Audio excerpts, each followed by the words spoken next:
Welcome back to Oh No No No, the Aiden Marsh podcast. That's right, the Monk Breton Morientes made his Rovers debut yesterday in a Scottish Cup game at Falkirk, where some other stuff also happened. My name is Duncan Cameron, and joining me on this Monday evening to give you their thoughts on everything, I'm delighted to have Allan Douglas Munn. First of all, how are you, Allan? I'm really good, mate. Yeah, I'm looking forward to giving my expert opinion on the football. Good stuff. Excellent. Presumably in a slightly more optimistic mood than he was previously, we've also got Robbie Weir. How are you, Robbie? Yeah, I'm very optimistic now. I don't think anyone saw that one coming, so we'll take it. Good stuff. Back in the Netherlands, we've got Scott Fleming. How are you, Scott? Yeah, all good, mate. What a way to finish off just before heading to the airport was the amount of people are going, have you got time before the airport if this goes the full distance? But thankfully it was an early kick-off. Otherwise, if it was 3 o'clock, I'd have been gone. Good stuff. Glad you got to see it. And rounding us off for tonight, we've also got Blair Hopcroft. How are you, Blair? Absolutely buzzing. Honestly, that was just... I didn't want to swear too early, but I'm like a Doug with Dixie. It's just been the best weekend ever. It was so good. Oh, there's the next podcast T-shirt. Couldn't have been better. Do your magic, guys. Yeah. I think we're going to have a good bit of fun this evening. Yeah. Just before we do kind of dive in, two-footed though, just want to spare a quick thought for Paul Smith. So news kind of breaking this evening, not too long before we started recording. He suffered a heart attack after yesterday's game. So Paul, obviously, long-term servant of the football club, is both a player and assistant to John McGlynn. So I think we all just want to really wish him well and hope for a quick and full recovery. Absolutely. So before we do get onto the events of the game itself, our very doom-laden strikerless preview podcast was rendered wide of the mark and irrelevant, as usual, by the arrival of Barnsley loanee forward Aiden Marsh on Friday. Now, this is another one, Blair, that was just kept completely under wraps by the football club. Can't get anything out of them these days. What were your initial impressions of our new striker? When he first signed, they obviously kind of teased it. I really enjoyed the quote tweeting the folk that had been kind of sign somebody, all that kind of stuff. I thought it was really clever. And then obviously the fuzzy photo goes up. And I'm like, I have no idea who that is. And then the name came up, and I'm going, I have no idea who that is. Genuinely, Actually, just put a photo up and nobody would have... Totally, it could have been anybody. But I keep saying the same. I keep saying the same thing, but the fact that this has been in the works for weeks, not a sniff. There's not a news reporter. There's nothing. No, absolutely zero leaks on the club, which is great because it kind of gives me hope that at any moment, literally at any moment, they could drop a signing. Whereas before, you were always like, "Oh well, it's going to be so and so, or it's going to be whatever." So yeah, you've no idea at all really when he first signs. Obviously, really inexperienced, but you're thinking, well, Neil Collins wanted him, knows what he's capable of, knows what we needed. So it wasn't like it was just a name that he'd heard or somebody that he'd seen. He'd had him in at the club, and he'd obviously been here and knew what we needed. So you've got to think that's a good start. And then he had his interview, and I was like a Cheshire cat the whole way through it, smiling ear to ear, listening to that boy talk. And then Sunday, and he was everything I hoped for and more, other than a goal, to be fair, but loved it. Yeah, I'd almost set myself up for failure with it, because as you say with the interview, it was like, this guy seems brilliant. Just like, so, you want to like him so much. And I think we've just been burnt too many times where you're like, totally. Like, kids don't just rock up on your doorstep on loan from these clubs very often and actually be any use, especially when it's like a striker who you're going to have to start from the beginning because you've got no other ones. And I was expecting a bit of a, I don't know, try to temper my own expectations, expecting a bit of a kind of an anonymous performance that afterwards you go, look, you've got to give him time to settle in, and he's never met these guys before, but Allan, you've never we've known. Been doing for Cody David for the last 6 weeks. Yeah, and Lewis Jameson to a lesser extent, yeah. But I don't want to get ahead of ourselves, but Allan, comparing Aiden Marsh on that, whatever we got, an hour and a bit, 70 odd minutes out of him, you wouldn't swap him for getting Lewis Jameson or Cody David back, would you? Not to put words in your mouth. No, absolutely not. I mean, you look at his record, and obviously things like Wikipedia only really show you his senior record, and you're looking going, he's a striker who's scored 1 goal. It's not great. He's been at, he's dropped down a few levels on loan. You're thinking, but then you listen to him. His interview, and the way he talked about how he's like, it didn't go well for me, but I learned this. And I got really encouraged when he said he learned the physical side of it, and that he liked getting right and stuck in about folk and getting in their faces. Because I thought you're going to need that in the Scottish Championship, mate. But what I kind of took from his performance was that it wasn't the pace was maybe different to what he's used to, but in terms of the actual his physicality and his athleticism, he looks like he's going to be more than a match for anyone. I mean, we saw in that Ross County playoff that the Ross County players were just more athletic than our guys. It's not that they shouldn't really be fitter because our guys train full time. It was just a level of athleticism above, and he looks like he might have that.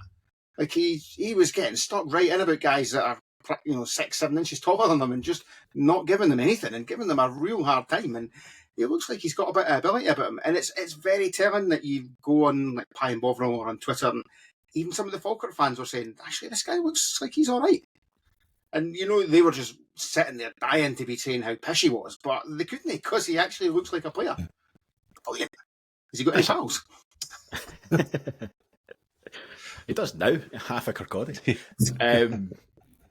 I think we'll probably keep touching on that performance as we go through the game, but there were other kind of reintroductions to the starting lineup. So, Robbie, we saw alongside Aiden Marsh coming in, Scott Brown and Paul Hanlon sort of coming back from injury, Jordan Docherty coming in at right back ahead of Kieran Freeman, and a slightly surprising return to the starting 11 for Finlay Pollock. What was your initial reactions at 11 o'clock when you saw that lineup? Yeah, it was good to get back into the game of what formation are we playing and what's going on here, because we've not had that in a few weeks. So yeah, I think that with us missing that Morton game, I've been quite vocal about the Morton game, hoping that it would be postponed, and it was postponed, and that's exactly the reason why. It gave us a fresh week where we didn't have to put bodies on the line, potentially the likes of someone like Scott Brown or Paul Hanlon. If they play in that game, they pick up an injury, and then you're saying, if we rush them back, whereas now a bit of a different situation. With Pollock, I was a bit surprised in terms of him coming in with the positioning, particularly given the form that Connolly's been in. You could understand if maybe Robson wanted to go with a bit more physicality going forward, and just a bit more energy.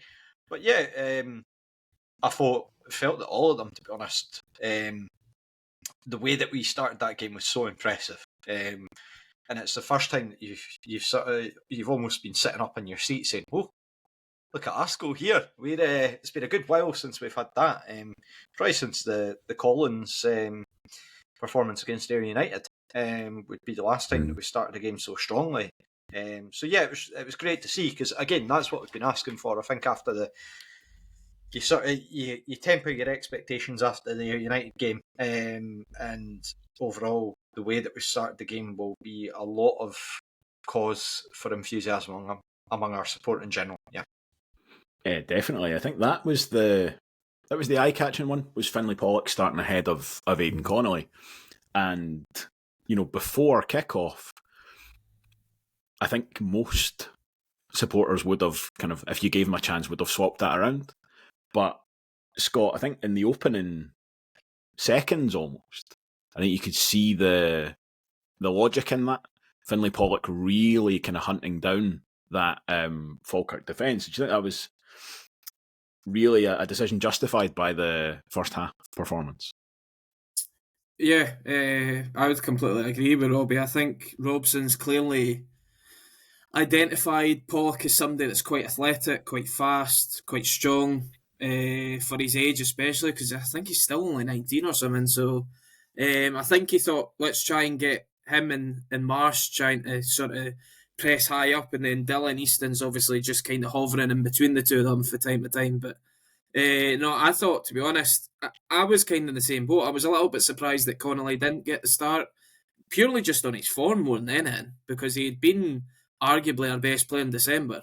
So I at the start of the game, I probably would have been one of the guys, as you say, that probably would have swapped it. But no, I would agree that it was justified early on. And I mean, I think Pollock was actually, to be fair, I think I'm trying to remember, was it maybe the Livy game he came on in the second half, and we'd asked him to kind of play up front for a bit, like at the end of the game, and he just looked lost. But I'm wondering if that, with that game not going ahead at Morton, Robson's managed to get another week on the training ground and exactly how he wants to play and where he wants them to play and when to press. What's the trick? I think he was talking about triggers all the time, about when people need to learn this. And somebody as young as Pollock and Marsh clearly took it on. Marsh was there for a day at training, probably doesn't even know half his teammates' names, and was still able to get in amongst it. So no, I thought the first half especially was superb, to be honest, in terms of the pressing and just how we controlled Falkirk, to be honest. That was the thing that really impressed me, was how tactically disciplined it was. And again, from Aiden Marsh as much as anyone, which, as you say, he's not had any time to get any of those instructions. And the one thing he said to Davey beforehand, he's like, I didn't really want to have to come deep to try and get involved. That's true.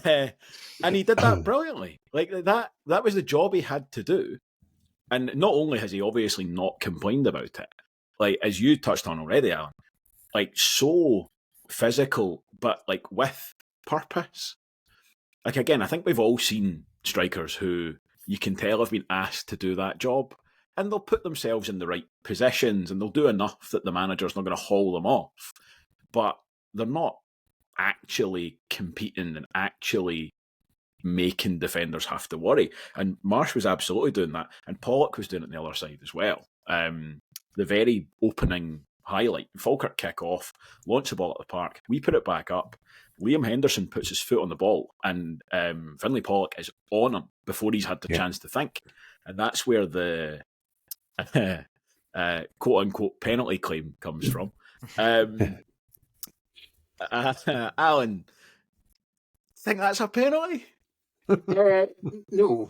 I think Mr. Eason's inner ear problem might have come up again. And yeah, you know, he's gone looking for it.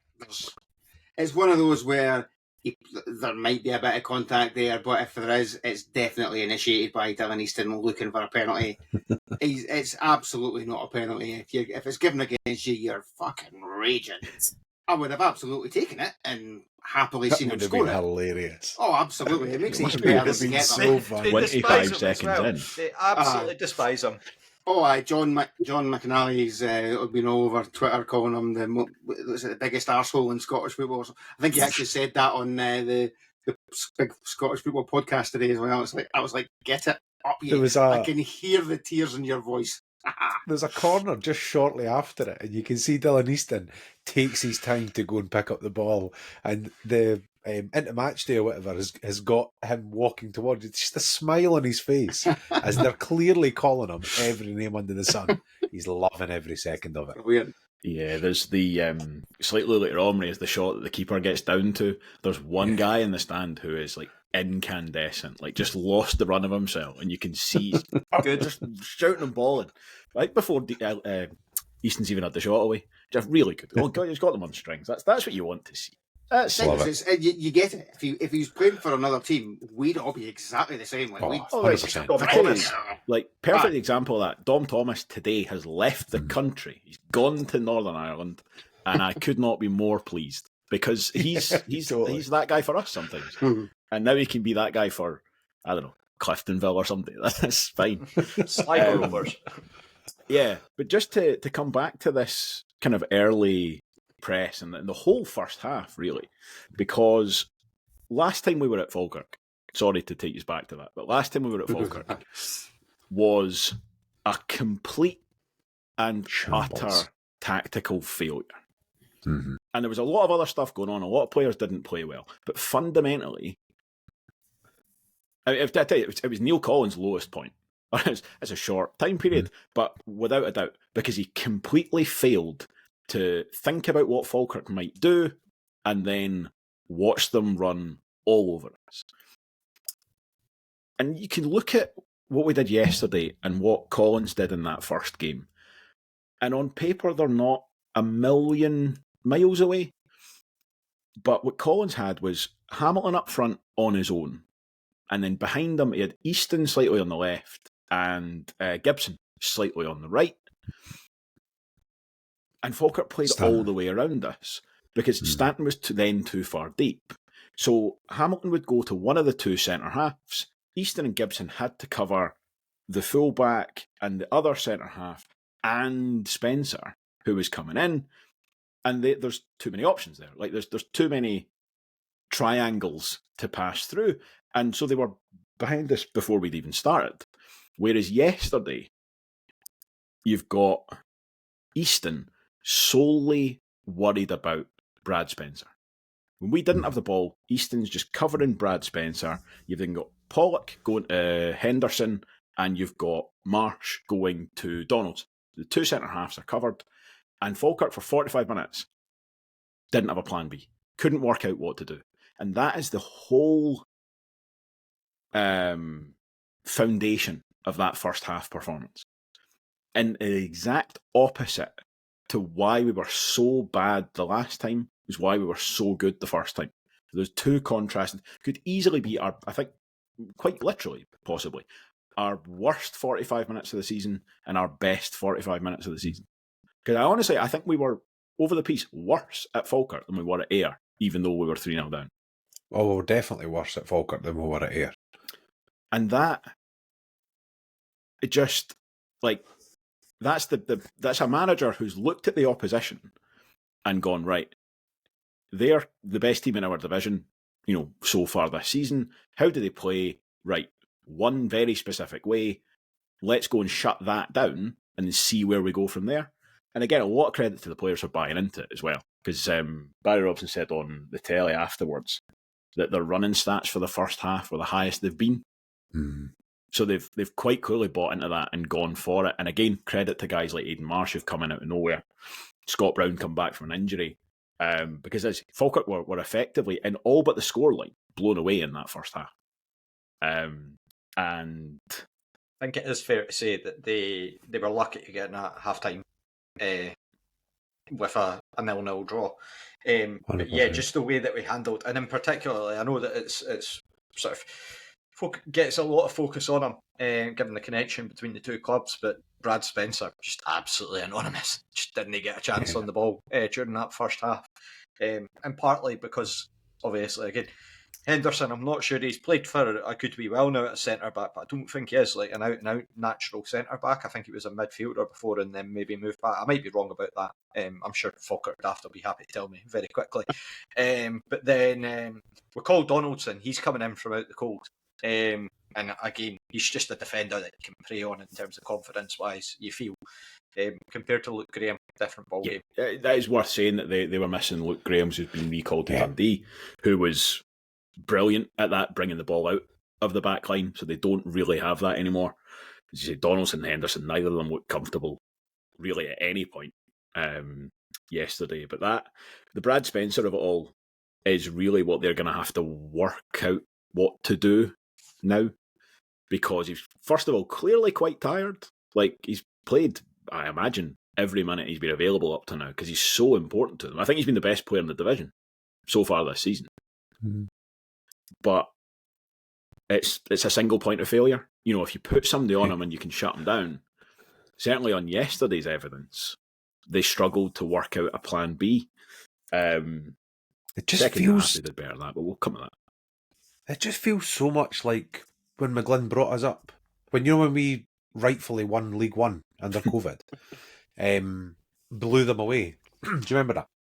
So we came up, and McGlynn obviously had us purring in that championship. And I think he actually caught a lot of us off guard, like how well we started. And then we got halfway through the season, we played everybody twice, and it was like all of a sudden everybody figured us out. And then we went up to we went to Arbroath, and Brad Spencer broke his leg. Season after, I think that was. It was that the season after. But it was just like we got to a stage where teams figured out how to play us.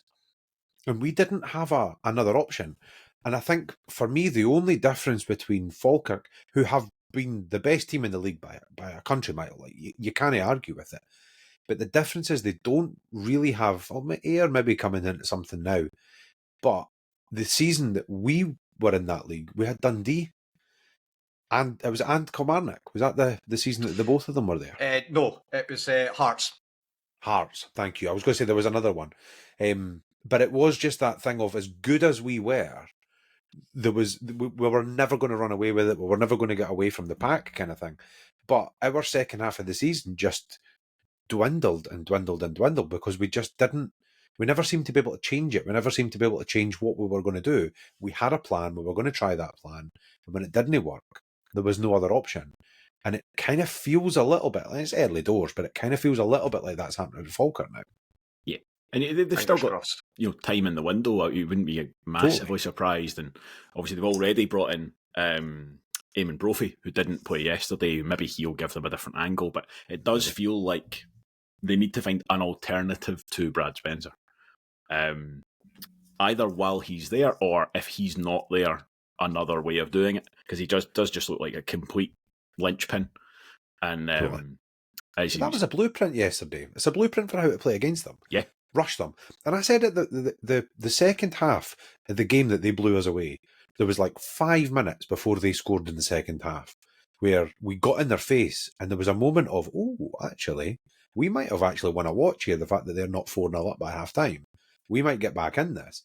And then they scored, and the arses fell at us, and we fell apart. But it was just that moment of, if you rush them, they're not that good. Like, they play good football, they've got a good philosophy, they've got a good style, they've got a good plan, they know what they're going to do. But individually, they're not a team full of absolute ballers from left to right. Like, they just aren't. Yeah, and that I think is increasingly apparent.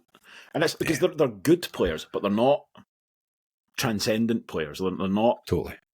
If you took individual players out the Falkirk team and put them into other teams in the division, they wouldn't be standouts. You wouldn't be like, oh my God, Hamilton are now amazing because Cal Morrison plays for them. Like good players, they're not pushing any teams to the kind of next level. It's their strength as a unit that's really been their biggest asset over the first half of the season. And it'll be really interesting to see how well they kind of managed to cope with that, because it's a kind of bit of a McGlynn sort of trademark that excuse me, his second half of the season tends to be poorer than the first. If anything comes out of yesterday, I think it shows that once we get, I've said this so many times now, absolute broken record saying this, but like, see when we get our players the likes of, you chuck in Paul Hanlon, you chuck in Scott Brown, we look like a completely different animal. It's just completely different in terms of the way that we play, the application, this sort of keeping them, how rigid we were in defence as well. So yeah, different level of intensity yesterday in that first half that was just really enjoyable to watch. So kudos to all of them. Fair play, brilliant, stepped up completely. Deserve all the praise that they get for that one. Yeah, I wonder with the Falkirk lineup as well, if they kind of looked at how. I know we were so poor that day, but I think he's based his lineup on, well, they struggled with us last time, we'll just do it again. I'm not sure Agaman's any better than Calvin Miller or Callum Morrison. No. That was purely down to the fact that he ran the show against us because we just stood off him the whole game. So, to be honest, when I actually seen him and you had Calvin Miller and Callum Morrison on the bench, I was quite happy. And I thought, well, if anybody puts in a hard tackle on Ethan Ross, that'll be him for the game because he goes anonymous after that. And he kind of he was trying a few things and going down with tackles, and then Ross Matthews near the end of the half, hooked one round him and absolutely wiped him at the same time. And I didn't. Glorious. And he went off. Sure, he went off at half time, but Yeah. even then, he was anonymous after that. So you wonder if that's what they regret, is the fact that they started them two over the other two, because the other two gave us more to think about in the second half for sure. Definitely. I'm not sure there was a Falkirk player that Ross Matthews didn't go through in that first half. Yes, It was I mean, he brilliant, was wasn't it? brilliant. I mean, he learned quite quickly that he was getting away with it, and he thought, right, I'm just going to keep doing it. And Michael Stewart was raging with the one on the edge of the box, like, oh, you can't go in studs up like that. It's like, you can get it up. I think Keelan Adams felt that one in there. Oh, aye. I mean, it was very much I'm just letting you know I'm here, and it was what he was all about. Yes, it was part of it kind of typified the way we played, and it was very much we're getting in your faces and making you kind of like putting you under pressure. And Matthews was like right at the tip of that in terms of just absolutely Glorious. nailing. That's them. why It he's was stood the brilliant. test of time, lass, as Huh? a club. That's Yeah. exactly why he's never been any doubt that when his contract comes up, people are like, right, when we get Ross Matthews signed, because he will just put in those performances. Blair, do you think we've obviously had a lot of managers this season? One or two. Do you think though that yesterday was the clearest single example of a manager's quote unquote identity from the Rovers side? Yeah, so I obviously spoke about this after the Ayr game, that I wondered if that was Collins's identity coming through, that we were going to be this pressing, swashbuckling team kind of thing. The only reason I definitely think it was is because Barry Robson has literally spoken about in every interview exactly that performance. It's like he's come up with this list of non-negotiables that every manager comes up with, but he's actually managed to deliver them. And it was clearly a game plan from the off, from the team lineup, which we've already mentioned. Pollock being in there, totally out the blue, made perfect sense 5 minutes in. The fact that Pollock was kind of quiet after the booking, I did wonder if he would hook him at half-time and go, but he's clearly had a word with him in the second half, or at half-time, and said, go out and start doing what you were doing, because then first 10 minutes of the second half he did the same. He's also not played a lot of football, to be fair, but I just thought it was, I mean, I don't even know if it was a tactical masterclass. It was like a blueprint of how to play against a team who want to keep the ball and want to play around you. Just hurry them. Do you know what? If they're that good, they'll play around you, they'll play through you, and they'll beat you. And actually what you end up doing is you force them to have to play. And it ended up showing all the frailties that they have, because the amount of mistakes and the amount of times that they gave the ball away. The goalkeeper was lucky 3 or 4 times that he didn't end up shipping a goal just by giving the ball away. And like I say, the fact that Robson has literally described that performance from the first interview that he did, I really, really, really hope that, yes, that is an identity. Because I'm telling you now, I'll watch that every week. I even said that, like, when it went to full time, I was like, I don't even care if we win today. I mean, obviously I want to win. I'm a Rovers fan. Of course I do. Oh my God, like, this is so much better. I would watch this every week. If we lost 1-0, I'd have been all right with it. I'd have still come away for that game yesterday thinking, we're on the right track here. We've got something. For the benefit of those who are not watching the video, there was a lot of nodding heads going along with Blair there. I wasn't saying the same after the first goal went in, though. Well, maybe not. Maybe not. Suspect we might come to that. Yeah. But it's... I think Barry Robson's due a huge amount of credit for that, to be honest. Because there has been, not necessarily scepticism, but like, I've been listening to his interviews, and I'll maybe a slightly raised eyebrow. So, Robbie, it was something you said. I can't remember if it was on a podcast or otherwise. You said there's like no manager's ever come in and said he wants a lazy team. Yeah. Like, every manager comes in and says, well, we're going to work really hard and we're going to do this and we're going to do that. Like, because of course they do. But, like, there's your evidence. Like, that was, every manager comes in and says, we're going to work really hard. Ian Murray said, we're going to be the hardest working team in the league. Not every manager's team goes out and does that. In what, with a charitable interpretation, I think we could call his first proper game, having had a couple of weeks to work with him.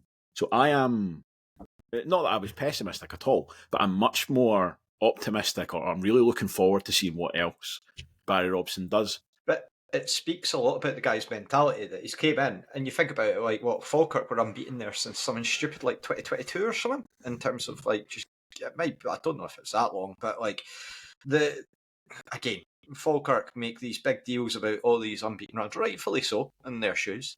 Always nice to be the ones that's on the needle end of bursting them. But yeah, a lot of managers would maybe have gone, oh, it's Falkirk, we'll need to soak up the pressure. And to be fair, we did need to do that to a degree in the second half. But Robson obviously just went like, nah, we're here to play our way. We're not here to play Falkirk's way. We're here to go out, chase them down and win every ball that's floating about the defence, because we know how they're going to do. So, yeah, deserves a huge amount of credit for it. And I think that with the way that he's gone about that, just so much belief came into the fan base, I think, just as a whole. Just everyone's like bought into it now. That it's not like this sort of negative or dour. And again, interesting listening to his sort of post-match interview, because I think if we'd lost that game, again, people would be pointing to the interview. His interview, he doesn't change his mannerisms at all. He's kind of just like, he just shrugs his shoulders like, well, that's what we should be doing. Let's get on with it. It's like, we're into the next round, that's very good. Still a big game next week. Like, it doesn't, it's just this very sort of, right, I'm here to do a job attitude, which is really refreshing. To be honest, I think it's very easy to look at the likes of, I'm going to slaughter him again, even now that he's away. Neil Collins giving it it's our team. Like, okay, that's really nice, but see if you get a manager that doesn't care in the interviews and just goes out and delivers you a performance like Robson. You're taking that every day, because interviews are irrelevant. It's what's on the pitch and the product that's enjoyable. So, yeah. He was also very like that as a player, so it's actually not surprising. To be honest, that's what I said it back in August when Murray was sacked, that Barry Robson was one of the guys that I was keen on giving a chance to, because at the end of the day, the list was just endless names of folk no wanting them. But I think it just, the way his Aberdeen team played, they reminded me a wee bit, especially at the start, of how he played. I thought, if he can get us playing like that in the Championship, there's not that many teams that will go to war like that, basically, every week. And if you can get most of your guys doing it every week, you'll be more successful than not. Yeah. I just want to, I suppose I'm taking slight issue with things. Something, Robbie, that you said, something Blair said as well.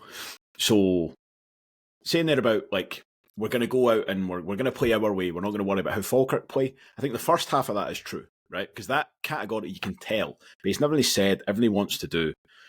That is how this Rovers team will play. It'll be hard running, all this kind of stuff. But at the same time, that was very clearly set up to match how Falkirk play. Yeah. And Blair, when you said, you know, it wasn't a tactical masterclass, maybe it wasn't a tactical masterclass. I do think that was a tactical win. First half, 100%. Anyway. It's completely, in a way that you don't often see it quite laid out quite as starkly as that. And I'd say it's helpful that Neil Collins absolutely tanked one in the same place against the same team recently. Because what Neil Collins did was went, right, we're going to play the way that we play. Full stop. Turned up at Falkirk, they play the way that they play, and they went, boom, boom, boom, boom, boom, passed through us, and we were like, what? And then we get beat. Whereas Barry Robson's gone, right, here's how we play. Hard running, full effort, full press. And against Falkirk, we're going to do it with this front two, and Easton sitting. Because I tell you this, if we were playing Hamilton yesterday, it wouldn't have been Marsh and Pollock in a front two with Easton sat directly behind in that way. That's a specific, we're playing Falkirk, they've got Brad Spencer, they've got these two centre-halves. And it's naive. It's like it was to designed to stop them. Yeah, absolutely it is. And I think some people, see that as like a weakness or like a... No, not at all. Like a doubting your own abilities or your own strategy. Like it's somehow... kind of what you should do is just be like, right, this is how we play. Doesn't matter who we're playing, we're going to go out and do it. But it's stupid. You have to pay attention to the opposition. It's like if you go up against a side who've got the quickest striker in the league, you're like, right, we're going to play a high line because that's what we do. So, well, brilliant, we've conceded 4 goals because they're just knocking balls over the top. Like, that's Neil Collins. It's East Kilbride against Airdrie. Remember the 8-2 or whatever stupid scoreline they had because he just wanted to play the way they play. Exactly, and it's naive. And I said this about Neil Collins in the post-match after that game, that it was naive. They just set up with no mind paid to how Falkirk play. And Robson was the opposite. Robson has, as I say, I mean, it was basically one game's evidence. I've just completely mind-holed that Ayr United game entirely. But he's basically gone, right, as I say, this is how we play. These are the things that we do. And this week against Falkirk, we're going to do this, this, and this. And that was that first half. That's why it played out the way it did. You're away from home to a good footballing team. Yeah. You need to, first of all, stop them playing the way they want to play before you can then do what you want to do with it. Even just to get them trying to do something different, knock them off their normal game plan, and they might not know what they're doing with it because they've not trained with it because they play a certain way. So you just have to do what you can to stop them playing, first of all, and then do your thing. I think the real indicator will be when we do play a team that's not Falkirk at the end of the month. I was just going to say that. When we go to Hamilton. And that'll be one to watch if we go all guns blazing there. And to be honest, I'd love it if we go all guns blazing there. The likes of Sean McGinty, who is, and then again, whoever's going to be next to him in terms of whether it's McGowan, is it Kildare that got sent off as well? Kildare's coming back from injury at the moment. Is he? Probably injured himself, putting into a tackle. I was going to say, I think that's the question mark. If I'm being totally realistic about Barry Robson and the performance on Sunday and where he's at kind of thing, it was very good. And that kind of, like you'd say, Duncan, stopping Falkirk. That's basically what the game plan was. And it was shake the tree and see what comes. But ultimately, the goal was to stop Falkirk. That was the first kind of challenge, if you like, because they had to. Because you're playing against a team that used the ball so well. What it does kind of raise the question mark of is, like you say, how do we do that when we're controlling the ball? That's the one thing that we haven't seen yet, is what this hard-running, fast-paced is going to look like when you're the team that's controlling possession and when you're the team that's controlling the ball. It'll be really interesting to see how that translates to, like I say, when you're playing a Hamilton or you're playing an Airdrie or even Dunfermline. Like how that will kind of translate into those games. Really interesting. Yeah, definitely. Because even how Marsh is going to play, because Marsh will be 15, 20 yards further up the park most of the time, you would think. Kind of bothering the defenders in a... You'd hope so. With us having the ball rather than with them having the ball. So it's going to be interesting to see how that kind of plays out. Yeah, I think... Imagine him with Vaughan. I mean, even the second half of the game yesterday, we've just abandoned chronological events of this game, by the way. I might come back and bring them back through, but might not. We've got 2 hours to go yet. We've got loads of time. Well, that's what I was thinking, is we're 40 minutes in, and we've so far covered Dylan Easton trying to win, apparently, in the first minute. It's taken us 40 minutes to do the first 40 seconds of the game. So I hope nobody has to be up early for work tomorrow. I was that thread on Pie and Bovril, the Rovers thread today, was full of a lot of different comments about the podcast and mostly positive. But yeah, there was one person that was sort of saying, I do enjoy the ones where it's just been a really shit performance and then it just becomes a big therapy session. And that's, I mean, it works on the other side. We've had performances where we've played really well and got a win, and then you end up with an episode like this. So here we are. Yeah. Well, the thing I was going to say about the half time, so McGlynn, he swapped his two wingers, which I think is fair enough. And Scott, to your point, I think as a kind of package deal, I think Morrison and Miller probably better than Ross and Aguiman. But I think what they also did was stopped fannying about with the ball at the back like they were in the first half, and actually just got rid of it quicker. And it didn't mean they were doing it route one, but they were just playing passes quicker. And that's what they did not do in the first half at all. And again, watching the highlights back, the bulk of our chances in the first half, and we have a good few of them, start with Falkirk in possession in their own back line. And it's the goalkeeper and the centre halves being caught by that press So that, as you say, is actually really interesting. If you go to a side who aren't, by default trying to stand on the ball in the road back line, how do you build deeper with this kind of all action style? And it's not to say that obviously you can't do it. It is genuinely it will be interesting to see what the plan is. Because again, as I just said there, I'm absolutely certain this is not the only way Barry Robson plays football.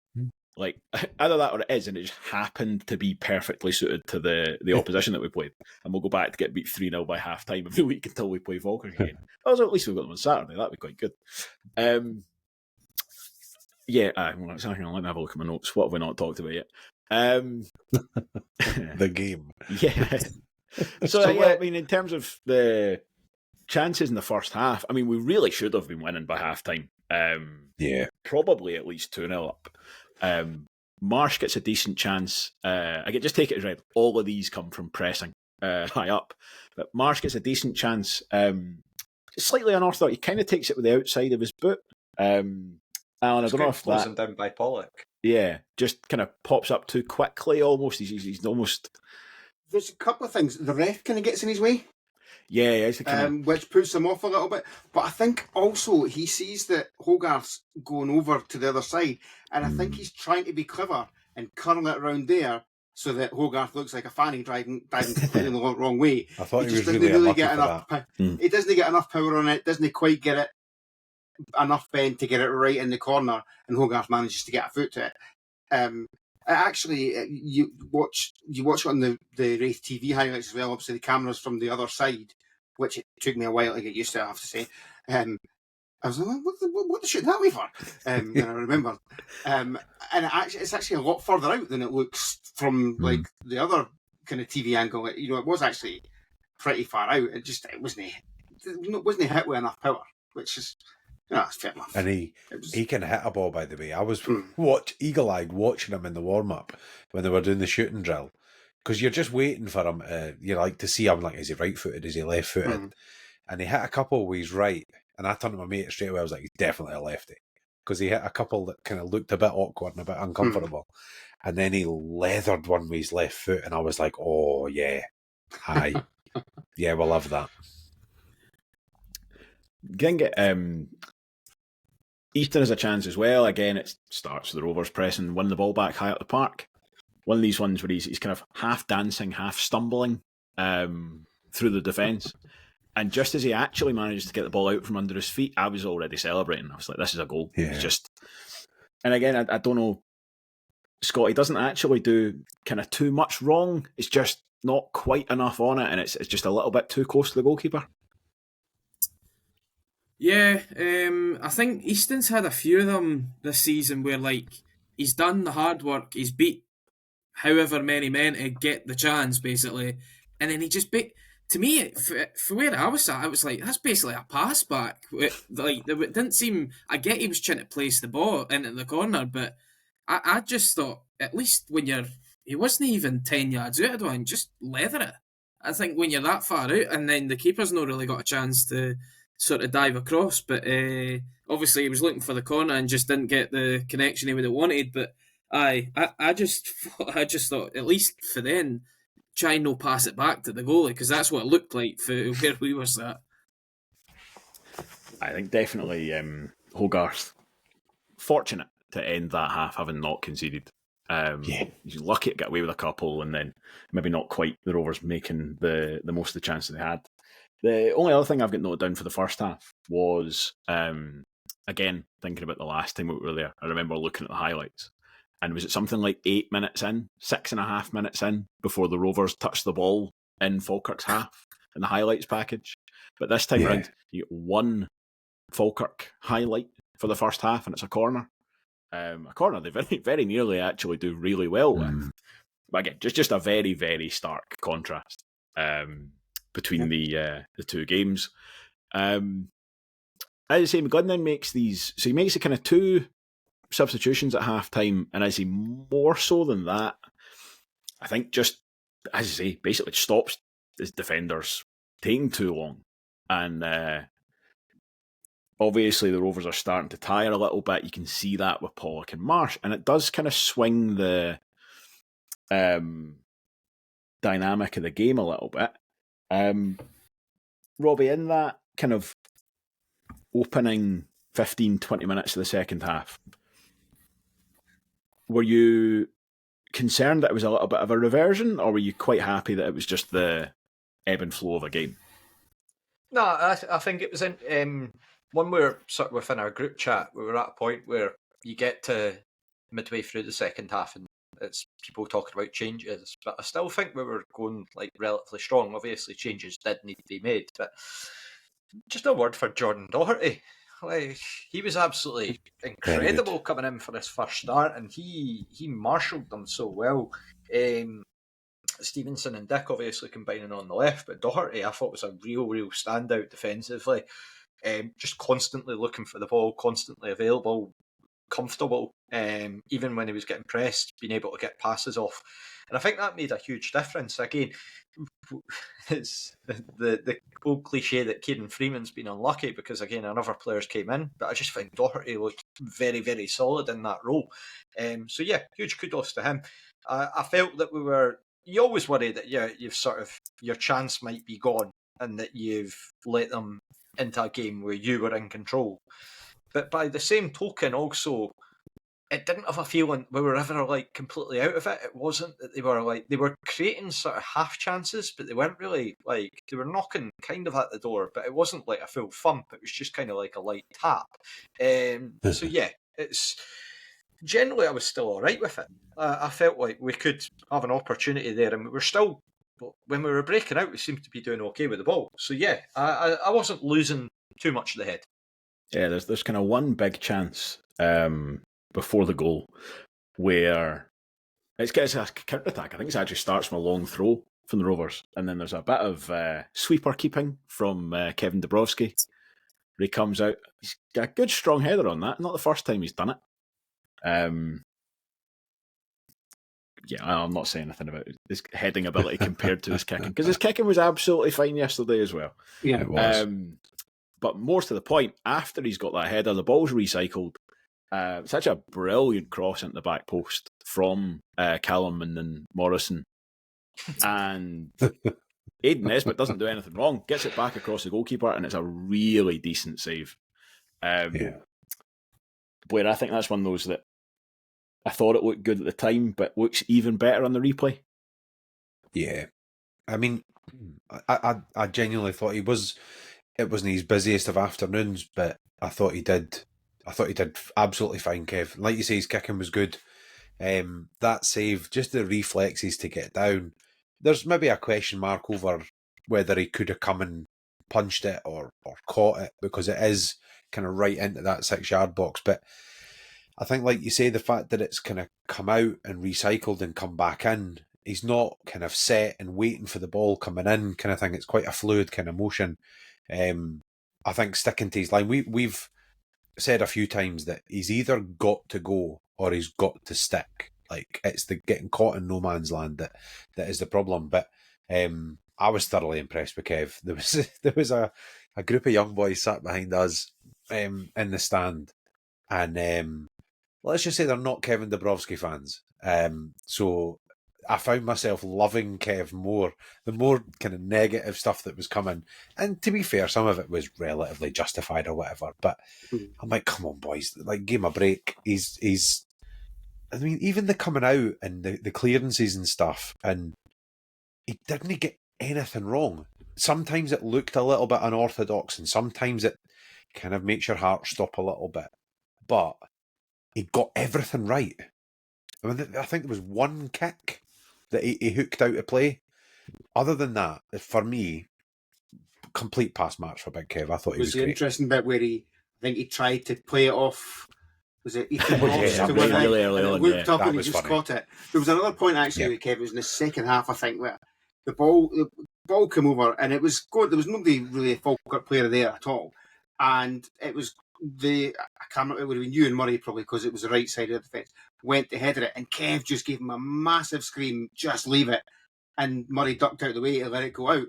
Now that seems like a really simple thing, but to hear Kev commanding his area like that, and to see the defenders listening to him and trusting him, I thought was a real sign, actually, that they're getting there with him. Yeah, And that is that's basics of goalkeeping, but it's the kind of thing that we've fucked up in the past. So there are times when the ball's at his feet though, and you do get that worry.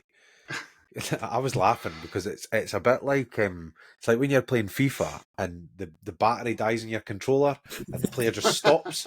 There's just that split moment where Kev, it's like he can't quite make up his mind. Am I gonna go on my right? Am I gonna go on my left? Am I gonna take a touch?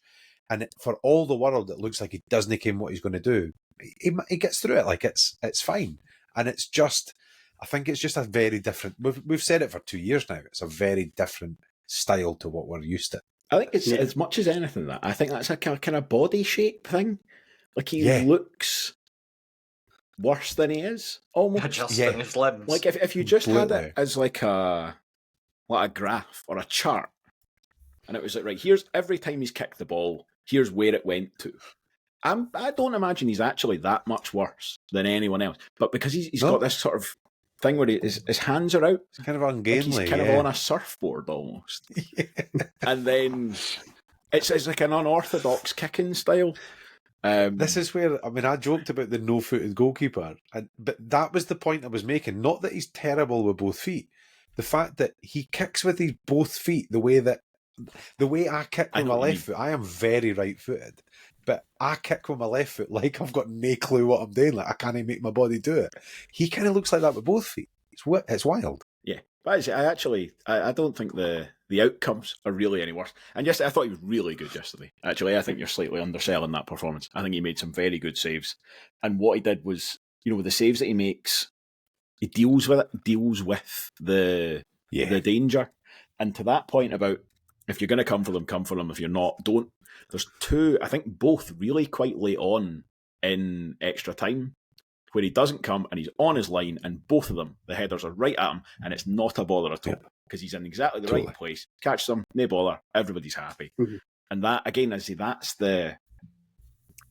you should get as much credit for that as you do for coming out 12 yards and punching a ball clear. Because that's, I agree, if anything, better because he's got control of the ball. So it doesn't always work for him. Not a perfect goalkeeper. I thought he was very, very good yesterday. Right, tell you what, let's have a break because we've been talking for 53 minutes and we've not got to any of the actual talking points of the game yet. So we'll have a break and then we'll do that. Blair. Yes, mate. You're a man. Yes. And you have thoughts and feelings and emotions. Yes.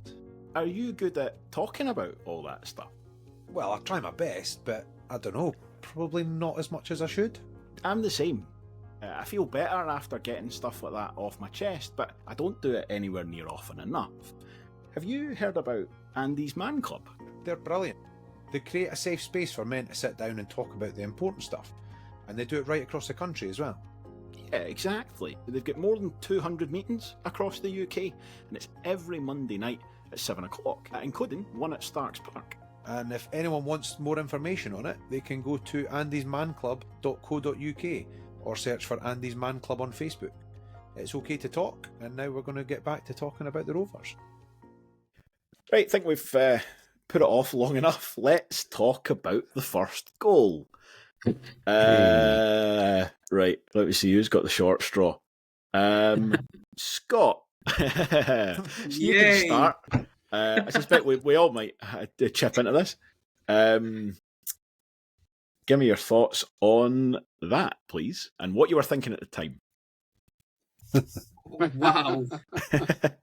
There's two very different questions. I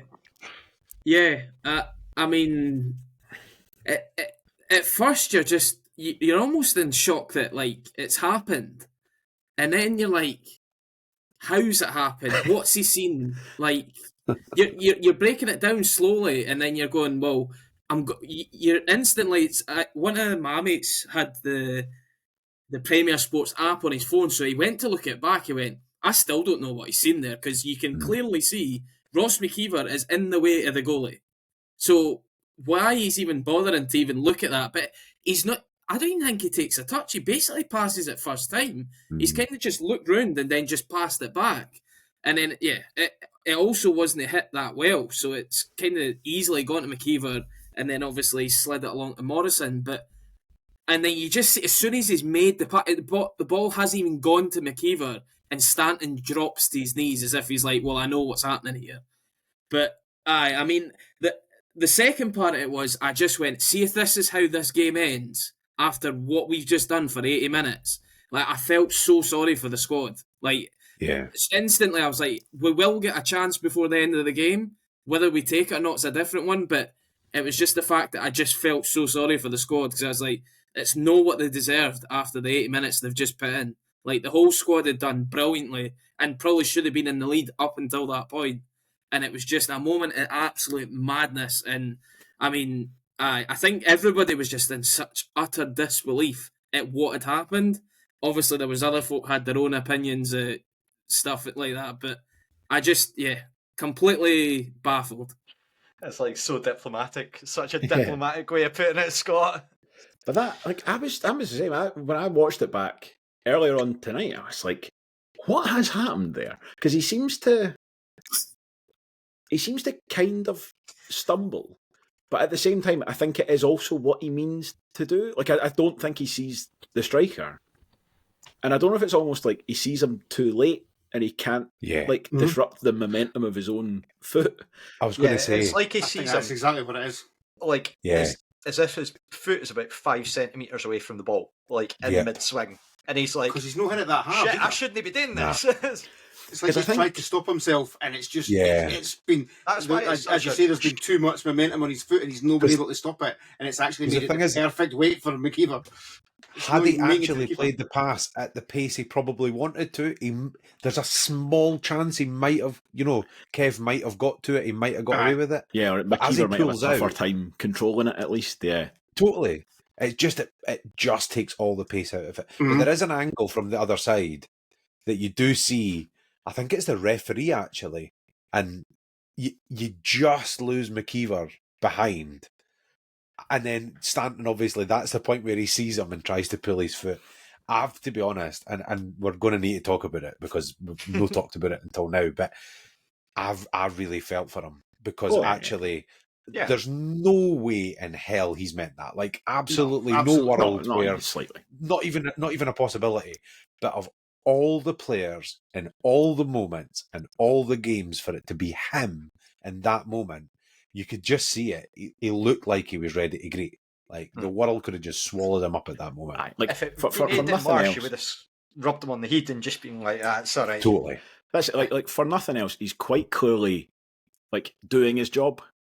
Like, he's turning up, he's doing his job, he's doing everything he can, and that's just one of these things that is just a freak occurrence that kind of could have happened to anybody. And I think it's actually the pass that he receives.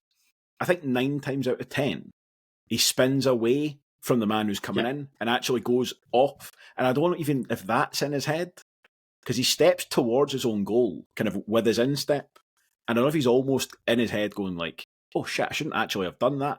I just need to like play this back and we'll move on. And it's almost like that little compounding of the error. Because again, it's just very, very un-Sam Stanton-like, where he's receiving a pass in that area and it ends up with him playing it backwards. You know, as I say, 9 times out of 10, he'll spin away or he'll play it off. And it does at that point, certainly to me, just feels like, this is going to be just one of these days. Like, you know, it's early in the manager's reign and he's trying to get his ideas across and you started really well and then you get this big slice of bad luck and it just turns out to not be your day. But to kind of go back to what you're saying about it not being deliberate, we've all talked about what Barry Robson wants for this team and what he expects for the players. If he's chucked it and he's not even trying at all in training, he's no on that bench and he's no getting brought on for a game like that. He's just not. Yeah, that's it. And so he's obviously working. He's doing his job, as you said. Like, it's not. I have to say, on the Sam Stanton of it all, like, it wasn't the thing that annoyed me the most about him yesterday, if I'm being brutally honest. We've obviously we've deliberately avoided this, and to be fair, we've had a bit of criticism or whatever. Fair enough, I can really get a toss, but we've not talked about it for a good reason because there was nothing to talk about. No, Yeah. we've avoided I do feel speculation, is what we've avoided. Completely. Yeah. But yesterday wasn't speculation. Like, to then, I know we're jumping ahead a wee bit here, but the lack of celebration at the goal, and I'll be honest, annoyed me a little bit. I'll be honest, even the warming up at half time completely on his own. The point where Marsh is down because he's been sniped from the top of the gantry, and all the team go around the water bottles, and it's an opportunity. We've talked about it, that moment of let's reset, and you come, well, let's get the idea what we're going to do. The whole team's round the water bottle, getting a bit of chat with the manager. Sam Stanton's away over in the halfway line, standing by himself. I get that he doesn't want to play his football here anymore, and that's absolutely fine. It does feel a little bit like it's counterproductive almost. Like it's a bit of cutting his own nose off to spite his face. And Yep. I kind of just I really want to give him a wee shake and just go, I get it. You'll get your move at some point, but going to just go with it a wee bit. Like, Well, it's Adigan. work to rule, isn't it? Is what he's doing. Yeah. Like he's doing Basically. exactly what his job is. Yeah. Mhm. And he's not And- doing the other stuff, which is like celebrate. Totally. But that's not part of your Weird- job, really. weirdly, That's an the thing extra. is, Totally. the The celebrating celebrating bit, I can live with. It's the it rest of didn't it. bother me. It didn't bother me because again, the only thing that would bother me is that like you want to see the standard from the player, and I think the difficulty with Sam Stanton is because of last season. We know how high the bar is when it's like full guns blazing, and I get that for whatever reason, if there's anything behind the scenes, whether it's came from one party, whether it's came from another, but because you know the bar's so high, and that's why I said in the pre-match podcast, I was like, to be honest, do you play him if with the form that he's been in? Because I don't think he's been in good form. I don't feel No, like he's not. he's been in a position where you look at the performances last season compared to this season, and it's not the same player. But at the same time, that's where you want your sort of minimum standard in terms of like, look, you can forgive. It's the classic John McGlynn. Hard work covers a multitude of sins. That's sort of like, okay, fair enough. Like, it might not need the most talent, it might not need the most technical side of things, even though you can do that. But yeah, it's as you say, Blair. It's all the wee bits of the like stuff like that that's really noticeable to fans. And I get that he's angling for whatever he is in terms of if he wants out the door, if he's wanting to move away. But for the time being, like, you sign a contract, and it's brutal to say this, you sign a contract, this is your job. I think from fans' Can I just perspective, clarify that's one, probably- and I will shut up because I get it. Just really, really quickly, I want to clarify what I mean. I don't care if he's. I don't. It's not for me and for Yeah. the fans. Sam's never been one that was in amongst the fans, greatest showman. Like, that's fine. Like, that's no him, and I'm absolutely okay with that. But yesterday felt a little bit like he was like not working against his teammates, but certainly not with them. Like, there's an element of it's a team sport. You are there for your teammates. Like, you run through a brick wall for the guys that are there with you. And yes, work to rule, Duncan, I think is probably the best way to put it. But I think he's selling his teammates short. And that's the bit that pissed me off yesterday, was just that it's a lack of kind of, what have they done? Well, you seen how'd he it get it? as well after the penalty. He was up at the halfway line before the Falkirk players that were Yeah. running with the ball, and we had 10 players celebrating with the young team basically at the fence. And Totally. again, it was the first thing that you hear people talk after everybody's like for a minute or two jumping about because you've taken the lead with 10 minutes to go in the extra time. It's the first thing that folk notice. It is Yeah. like, why is he there, and why have we got 10 players over the moon that they've just scored Well, a he'll goal? get to take away the lead? with it on the externals because see the commentary on the TV. They were like, "Oh, he must be raging that he's given away a goal," and he's Yeah, made totally. amends. Which, to be fair, he dug us out a hole when he There's a scored lot the of goal. But well, this is. Yeah, I was to add a couple of things to be kind of devil's advocate a little bit, which I realise is just a thing that pricks say when they're having an argument, but. That's me. That's like my favourite line. Didn't want to mention it. To kind of counter a couple of points, the obvious one being the fact that he scored the goal, right? So Yeah. there's obviously, I think that puts to bed any kind of conspiratorial angles. totally. Because I actually don't think there's anybody else in the park who scores that goal. It's actually so difficult, the technique, because he basically does a full 360, like a full spin, to then hit the ball into the goal, to keep it down without. It's a brilliant contact. It's like he did exactly the same thing. Was it the Pars last season? I'm sure he scored that goal for us before. Like, he turned into like a human Beyblade. If ever anybody remembers them as a kid, is what he turned into when he swung round and just swung his boot at it. But I think the thing for me, to go back to a point, Blair, that you said there about kind of selling his teammates short. His teammates seemed perfectly happy with him when the goal went in. Yeah. He clearly totally. was. And I think this is the thing, right? So if, and I'm saying if, I've got no idea, right? But I think there's enough evidence to speculate. If he's decided that he would rather play his football elsewhere, there's an advert on Premier Sports yesterday. If you are the manager of any other football club, you're like, I reckon that guy could be open to a transfer. Like, so, and then if he doesn't want to play his football there, that's his right. Then that's absolutely fine. He could have scored the goal and taken his shirt off to reveal an undershirt that had "I am available for transfer" written on it. It would have had the same effect.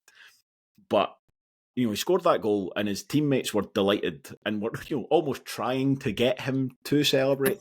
Now, don't get me wrong, right? I'm absolutely certain there are inter-squad dynamics at play, but it's clearly not like he's not being ostracised from what we can see. Because they could have chosen not to celebrate with him if they were that annoyed. Yeah. We said this before. The Scott Brown interview. Scott Brown waxed lyrical about it. And everyone in our fan base will do the same if he's at that standard.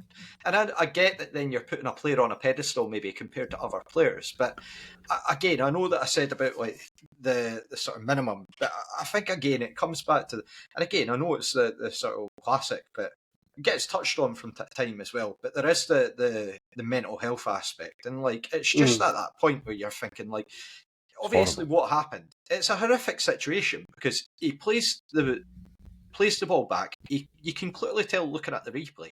I was raging at the time. I was like, what the fuck's he done that for? And then you see all the tweets and it's like, oh, he doesn't want to be here, transfer request, etc. And again, everyone's going to have their own opinions on that. But it's one of those ones where it's just like, look, he can't be in a good place when stuff like that's happening. But just the worst person to happen to at the worst time. But again, by the same token, you still demand sort of the minimum standard in terms of like the squad will give you everything. The fan base will clearly give you everything if you're here and you're for the cause. And again, it's just such a sad situation given what happened last season and where we were at. I'm gutted. Yeah, and I can understand why you're gutted. I can understand. What you're saying there actually is what makes me think that it is. The fact, like, it would have been very easy for the rest of the team when he scores that goal to all celebrate together, run over to the fans, but they seem to make a point of going to him, which would suggest to me they don't have an issue with him. So maybe he's not kind of pulling away from them in that sense. And it looked to me like they were almost trying to kind of G him up and say, come on, well done, you're still kind of an important part. It's hard to tell because, like everything, the club is watertight. There's nothing coming out about it at all. And they're not going to come out and say anything. To be perfectly honest. It's not helpful in the sense that it leads to complete moon howlers online coming up with their own theories. Complete and utter nonsense. And it's not going to help him. Yeah. And I would love nothing more than for him to kind of get everything sorted and come back to me. Because, we joked about it last season, but he was probably the best player in the Championship when he was on his game last year. I still think he's the best player we've got. I really do. I genuinely think, football and ability-wise, I think he's the best player we've got. Football maybe and brain, Vaughan, absolutely, potentially. Well. But the running that he does, the way he tackles, I still can't make head nor tail of how he gets his foot to some of them. And I just think it's so sad. Like this is what it's come to because he's gonna end up getting a move and he's gonna go somewhere and he's gonna be great again. And I'm gonna hate it. I'm gonna hate watching him be good for someone else. It's just a shit situation. I think just to kind of come back to the game itself, there was just one other point I wanted to touch on from the 90 minutes, which is just the very final act of the 90 minutes, which I think just really epitomised the whole kind of Rovers performance, because it's Ross Matthews at full tilt, just crashing into a sliding tackle, wins the ball, then he's up again and he's back to get it, wins a foul. And I just thought that, to still be doing that at that point in the game, and it's the thing, you see Ross Matthews will do that all day, every day. But it was Definitely. just like, just as a little, the very first thing in the game was the Rovers nicking the ball off the Falkirk defence, nearly winning a penalty. And in the very last of the game, it's just Ross Matthews steams through a guy, back up quicker than the next guy can react, clips him over, and obviously, had it not been the full-time whistle, would have been a free kick to the Rovers. I just thought it was a nice little kind of encapsulation of everything that we saw. Kind of a few of them through the game as well. Like every 20 minutes or so, as the game started to lull a little bit, there was another tackle or another. You won a header, or do you know what I mean? It was one of their performances. It was great. Yeah, definitely.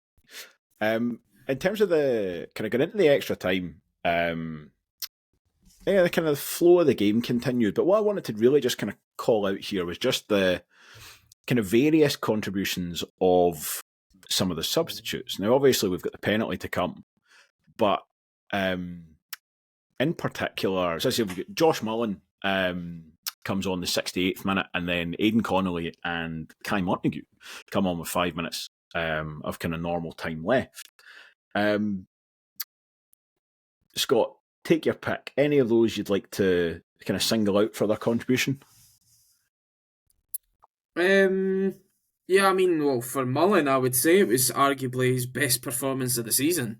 I know he's not played a lot of football, so you've not got a lot to kind of draw on with that, but I think it's a performance that we needed to see from him as well, almost, as a fan base, because there's so many guys that had kind of written Josh Mullen. I mean, there was guys writing off Aidan Connolly a month ago before he went into being Player of the Month contender sort of thing in December. But no, I thought Josh Mullen came on and done actually more of a job than I thought he would in terms of pressing. He actually showed a bit of pace at times as well, which again has been something that's labelled that he's not got. So I don't know if he kind of had something kind of that he wanted to show as well in front of the TV cameras, that he was still there and that he's still willing to be there for the cause sort of thing. But no, I would say with the three, I mean, also Montague and Connolly all played their part, especially involved with the Stanton equalise, but also for the penalty as well. But no, I thought Josh Mullen out of all the subs was the one that kind of stood out the most to me. Yeah, and that, I mean, Blair, do you think that a little bit like we talked about Dabrowski's kicking style? I think there's something deceptive about Josh Mullen, because actually that is the impression you get. Is it like, he's not the runner he used to be? But then you see these running stats that we were getting, particularly last season, and then you see a game like yesterday. And is there something deceptive about Josh Mullen as well? I think, yeah, in a lot of ways. I think the bit that I feel is lacking in his game, or is maybe drifting away from his game as he gets a little bit older, is his ability to kind of carry the ball. So as he's running with the ball, that thing you need your wingers to do. And it's why I've kind of said before, I just don't see him as a winger anymore. I don't see him playing out wide. He's still a really good footballer. And actually, the one thing that surprises me most about him, because I tell you something, see if you were to watch him play football regularly, there's a few times where I've thought to myself, like, he could be a bit of a shite bag. Like, I'm not entirely sure he's up for this. Like, I'm not sure he wants to. But I tell you something, every single time that thought creeps into my head, he throws himself into a tackle or he goes up for a header and he's fully in. I really like him. I'm just not sure he's as effective as we maybe wanted him to be when we signed him, or what we thought he could have been, or maybe not quite as effective as he was when he first came in. But he's a really clever footballer. He's good with the ball at his feet. And yeah, he runs. He stretches the game. And actually, late on, he was exactly the player that Barry Robson needed. in that moment. He epitomised everything that he wanted from him. I thought that of all the substitutes, actually. I thought every single one of them came on and did the job that we needed. And actually, again, when we think about pre-match, we're talking about, we're not going to have too many guys available. And it's always that case when you think about that, about like, is it going to be a case of the starting lineup will do all right, but then the substitutes will start getting worse? And actually, I thought they were excellent.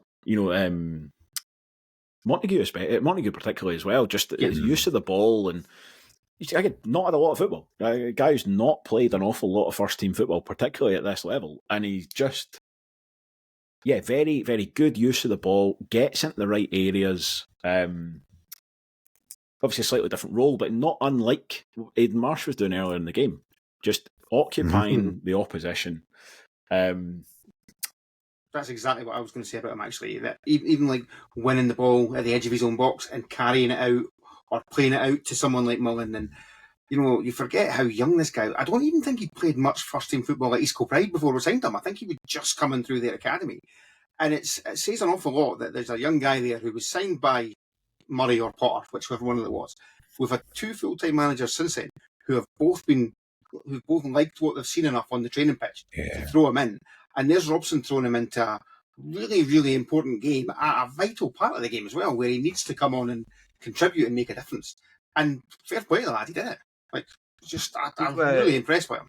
See, with Montague, I think the thing that strikes me is, obviously we've just had a huge conversation about in terms of like players and wanting to be here, etc., and everything going on in the background. Montague looks like he's fucking loving life, by the way. He was out there celebrating every single wee bit of it. You see him at the goals and he's giving it big fist bumps to the fans. He's hugging Josh Mullen at the penalty, just tearing about the pitch. But he's technically such a gifted player. And he's got such a high ceiling on him. And obviously I think that he's surrounded by so many players, like from the likes of Dylan Easton, again, Sam Stanton, Josh Mullen, Aidan Connolly. Barry Robson. Those are Barry Robson. You can just see him in terms of like, it's all set out there for him. And it's just effectively up to himself to see how far he carries himself and how far he goes. I'm really, really excited to see where he goes in the future and what happens with him, because I think we've got just such a big talent. And again, it goes with the way that the sort of, again, the way that the players speak about him and how he is. So, again, it was much like, again, you look back to Kieran Bowie when he was here, and I think the thing with him was like keeping the feet on the ground and making sure, and he never lost that, Kieran Bowie. He was right through at the end of the time. He was enjoying himself, but he just always came across as being like, right, I'm just learning my craft, I'm doing my way. So yeah, I just want Montague to score. Yeah, I just want him to get a goal. Yeah, thought he was going to right at the death. Totally. He snatched at it. It was actually the worst bit of. Like, he did everything right, and then you could see how he should have squared it because he was so desperate. He's had a couple of chances before. I think like he had I think it might have been against the one at Linlithgow. Linlithgow, where he had like a 1-on-1. It will come with time. Same with the assists. Absolutely well. And then, of course, we have the penalty.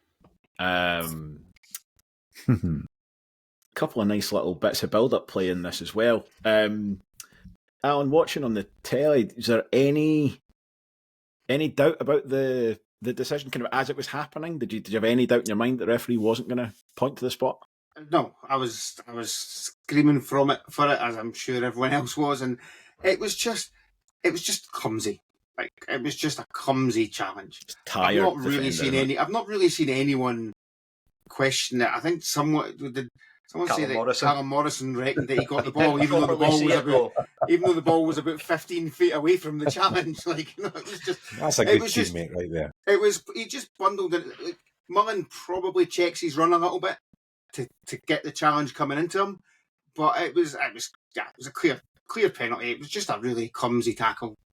Or a nothing tackle. It wasn't even a tackle, it was just a challenge. He just battered into him. And really tired. Should have been a red card. Defending, I think. Because the ball's no there, so you definitely can't say he was trying to play for the ball. So, second penalty we've had from Falkirk that's been from an ex-Rovers player as well, which is always nice. You've got like a 1 in 3 chance, haven't you? Really? Yeah, it's pretty good odds. they're just because they're kind of all over the place, and I think it's Henderson gets caught out with the ball over the top and just manages to kind of help it on as much as anything. But I thought at the same time, I thought I thought it was a red card, and then there didn't seem to be much kind of clamour for it, and I was too excited to actually get it straight in my head. Presuming the referee's going to claim it's a genuine attempt for the ball, but I've no idea how, because that's meant to be the only way around the red card, is because there's no doubt that's a clear goal scoring opportunity. It's effectively 1-on-1 with the keeper, and I mean it's basically double jeopardy. It's only double jeopardy if it's a obvious.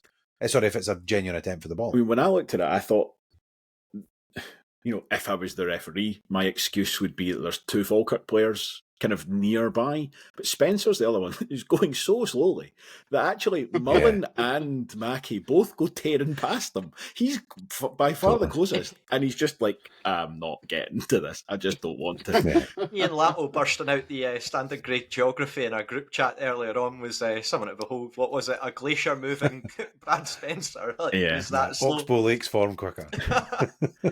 But that, again, Josh Mullen's not even in the shot. He just tears in. He just appears. He's too busy still enjoying his header that played Connolly through in the first place. I was going to say, it's like Mackie doesn't see him the way. It's like as he's kind of coming towards the ball, I think he thinks he's just going to deal with it. And then he sees this rush of white and thinks, shit, and just tries to lean across him. Yeah. We got a lot of pelters after the defeat at the Falkirk Stadium in our post-match comments. So just for a wee bit of a rewind back to that, by the way, some of them talking about Rafe rejects and how the Falkirk squad were. So Sean Mackie, again, I felt like he got completely caught out by that. I'm surprised they don't play Leon McCann ahead of him, to be honest. But again, he might show up next Saturday. He's got the chance to avenge. 5 minutes into a game, he's maybe that little bit sharper and doesn't get caught on that side. But the other thing, I said this to you earlier on, Kevin Dabrowski's team doesn't concede that penalty because those are the type of shots that he deals with. Like when it comes in and Hogarth just he gets his wrists behind it but can only kind of palm it across. Like Dabrowski is possibly one of his biggest strengths in his whole game. Is with one of those, as he gets behind it and he push it away, and like as I said, that goes out for a throw-in if that's Dabrowski. Yeah, not a question that there's any risk. Hanlon's head. That's it. It's not conceding up. None of that at all. So that, of course, I see that gives us a penalty. Dylan Easton finishes that. Scott, any doubt in your mind that Dylan was going to put that in the back of the net? No, I still, the fact that he scored quite a few penalties this season, I was confident enough, but it was the fact when he said in his post-match, and I can't remember, it must have been with the TV, because I don't remember him doing one with Rafe TV, but he'd said that he changed his mind before he hit it, and I was like, that's the one thing you're told not to do. Like, as a penalty taker, is pick your spot and just stick with it, because the last thing is that you're in mixed minds and you then half-heart a shot. And I mean, Hogarth does get a right good hand to it, but he's got enough power in it just to get it by him as well. But obviously it's then just jubilation when it's hit the back of the net. But I think I was confident enough. I mean, he sprinted over to get the ball. Basically, there was nobody else taking that penalty. There's nobody else who wants to take it. Maybe if Vaughan or Hamilton was playing, they might have fought him for it, but he's the one that's taking it right now because he's taking every corner, every free kick, every penalty. It's him. Even if those guys were on the pitch, I probably you'd make a good case for Vaughan taking it if he was on the pitch. But even if Hamilton's on the pitch, I'm wanting Easton taking that. And there's an awful lot of pearl clutching going on for some Falkirk fans as well, and about Easton having a bit of a go at Hogarth. But if you can't take it, then he try and shout at him and put him off if you're not wanting him to come and run and shout in your face when he scores. Get it up, yeah. I love it. Your dad was a much better goalie. I'm not telling you my Miles Hogarth story. So, really, one more thing that I've got in my notes, which is that there's kind of one last chance for Falkirk. I think it's Gary Oliver really just kind of blazes one over the bar. Would they try to claim for a penalty at some point for a laugh as well? There's a kind of Paul Donaldson goes down wrangle in the box, yeah. which I've not seen an angle that's 6,000, doesn't it? It was, they were over each other. It was nothing. But I think the bar for what you will shout for in the 119th minute. Oh, 100%. Everything. So I'm less inclined. It's to get also too worked up absolute about that. chaos, as we've seen for 2 minutes when Hogarth decides, I'm no actually, anytime this ball gets cleared out, I'm staying in that opposition box. And the defence goes, and at that point, that's when the defence go, right, who's marking him? Because I think it ends up being Lewis Gibson that's closest to him, and even he's just like, what do I do with a goalie here? But he manages to hook it clear, to be fair to Gibson, which did eventually mean that Hogarth kind of trotted back to the halfway line. Yeah. I thought we I'm saw not the going to game lie, out I did think that was going to happen. When he went up, I thought, oh, fuck, here we go. 2 seasons in a row of goalies scoring against us. I don't think I name-checked him in my list of substitutes, but Lewis Gibson also, but absolutely did the job he had to do. One of the longer keeping the ball in the corners that I've seen. Normally it's a really quick kind of, you trip over it and give away the throw in, but a really good job at that. Even and then managed to break free. Burrow round and get into the box with it. So Freeman as well actually came on and did a decent job. He did. Because obviously Doherty got a bit tired as well, so I thought Freeman did what he needed to do. Just before half time and extra time, that ball that came over the top, and Doherty, I mean, he'd been chewing down gels 2 minutes early. You could see he was struggling. Freeman was already stripped, ready to come on. So they obviously noticed this, or it's coincidence, I don't know, but the diagonal comes over. Paul Hanlon sprinting across the pitch to deal with it and put it out. I was like, my word, a turn of pace after 105 minutes at that point. Plus stoppages. There was a couple of times in the game I was like, okay, Paul Hanlon's actually got a bit of pace about him. Aye. He's really came into a game. Touchwood, really obviously, speaking about the last few performances that he's had, Paul Hanlon, he really stepped up to the plate. And again, long may it Makes you think what would have been if he hadn't got injured before that air game. Do we concede those 3 stupid goals if he's in the team? I don't know. Maybe we do, but I did wonder a couple of minutes in extra time if Barry Robson, given the opportunity, would have rolled back one of his substitutions. You know, the taking Murray off, you have to at that point. You roll the dice, couple of minutes to go, you've got to go for it. Then you find yourself in extra time and you're thinking, actually, what's worked for us all afternoon now is no longer available. We're going to have to try. We're going to have to try something else. But I still think over the piece in the extra time, I still think we had the better of it. Yeah. Again, though, huge credit to Liam Dick. I don't think we've mentioned yet. But he was tremendous. On kind of 2 fronts, actually. First of all, just on yesterday alone, right? Because he was brilliant. Absolutely brilliant. But also, even if you go back to 6 months ago, for example, and you think about how you would have done that, there's not a chance you would be thinking that Ewan Murray would be coming off ahead of Liam Dick in that situation. And it's all credit to Liam Dick because he's been excellent. Yeah. And really, in that, we're like, we've been playing a 5, we're going to go to a 4. Somebody has to come out of this. Last season, without question, it would have been Liam Dick. And that it was the right call for it to be Murray ahead of him. There's definitely a chance of a further Dick extension tweet at some point in the summer, isn't there? Yeah. He's earned it, though. That's the thing.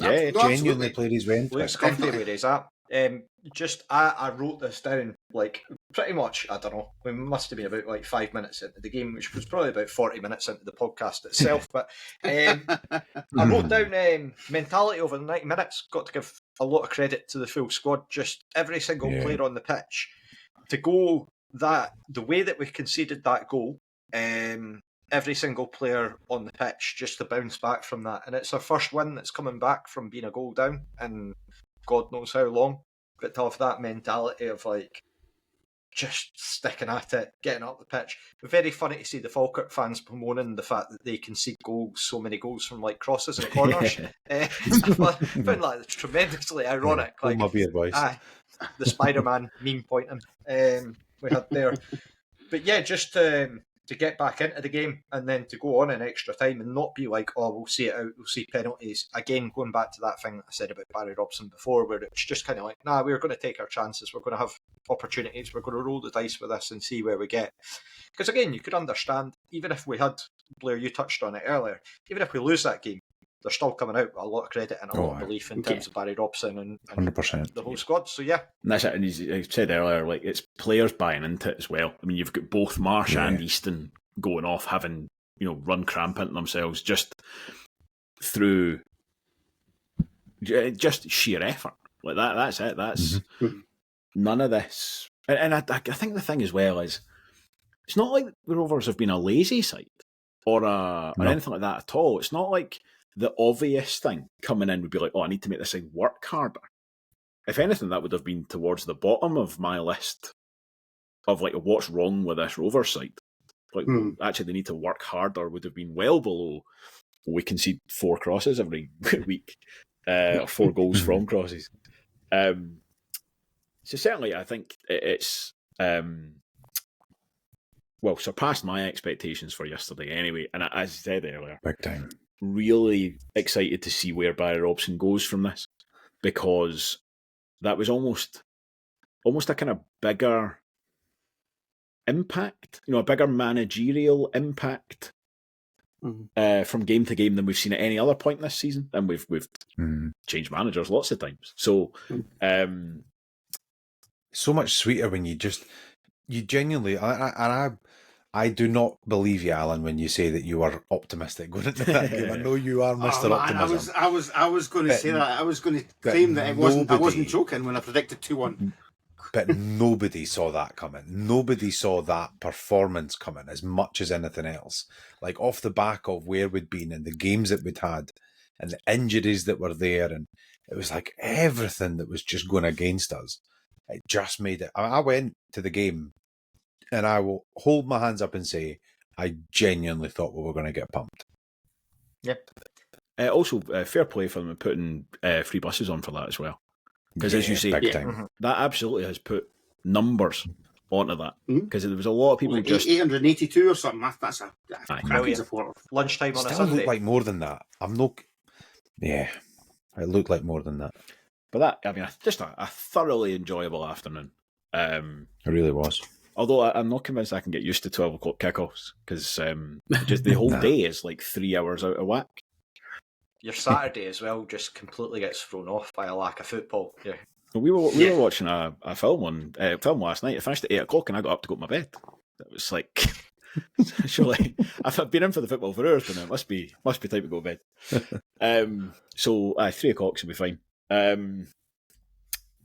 Right, I think the kind of stereotypical thing for me to do would be to ask you who you want to get in the draw, but it's in about 5 minutes' time, so I'm not going to bother, because by the time we finish answering it, it'll have been done.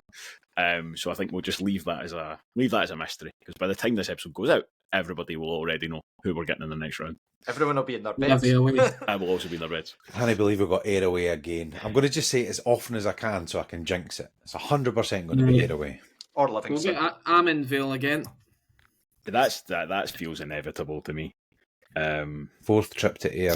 To be honest, they might be thrown out at this rate going by Twitter. Yeah. So No, you know what it was? Basically, they've. I was actually seeing a few responses about that, and again, the Discord for the Terrace podcast, Craig Anderson of Oracle Knowledge was saying that what they've basically done is that.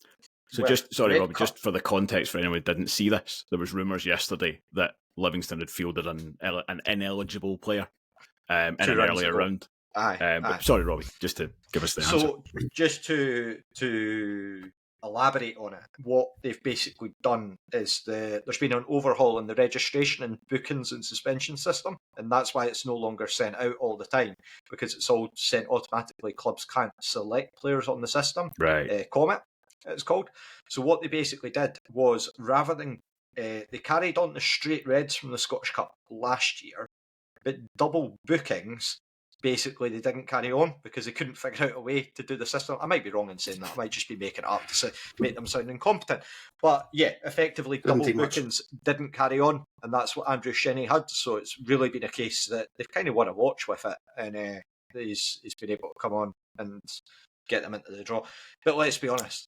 So we will anyway if they go back. Yeah, I mean, it's hardly like we're missing out on a trip to, I don't know, Free Rovers or something like that. Well, as I say, by the time this is out, people will already know that we're going to Almanvale again. Thank you, everybody, for... Dundee United just hit the post as well. they're definitely they get beat. That's fine. Right, the draw will be in 5 minutes. Right, we need to finish, so at least we can watch the draw. Right, we will be back later in the week, so we can, just for a change, talk about Falkirk. But at least there will presumably be a little bit more of an air of optimism about that one than there was with the last preview. And hopefully it doesn't lead to a load of crushing disappointment. But this is the Rovers, who knows? We will see you again then. As I say, thank you for listening, and join us next time. Goodbye.